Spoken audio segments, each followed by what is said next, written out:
എടാ പരീക്ഷ എങ്ങനെ ഉണ്ടായിരുന്നു? Sir Lakshmi sir. You are performing well. എന്ത് രസമാണ് ഇങ്ങനെ സ്വന്തം വീട്ടിൽ കിടന്നുറങ്ങാൻ. ഞാനൊന്ന് കിടക്കട്ടെ. ഇതാര് വിളിക്കുന്ന?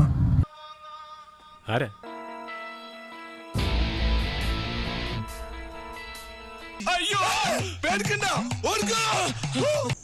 പോരും എടാ 5 മണിക്ക് വരുമെന്നല്ലേ പറഞ്ഞത്? ഇല്ല, ഞങ്ങൾക്ക് ഇനി വെയിറ്റ് ചെയ്യാൻ പറ്റുന്നില്ല. നിങ്ങൾ പറയുമ്പോൾ ഞങ്ങൾ കാശിനി തരുന്നില്ലേ? സോഫ്റ്റ്വെയർ പ്രശ്നമാണ്, ചെക്ക് ചെയ്തോണ്ടിരിക്കും. മാഡത്തിന്റെ അവസ്ഥ ഏതാണത്?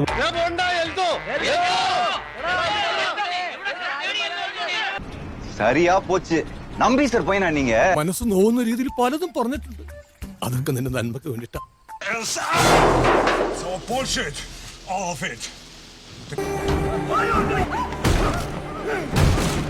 അന്നത്തെ രാത്രിക്ക് ശേഷം ചേച്ചിയെ ഞങ്ങൾ ആരും കണ്ടിട്ടില്ല.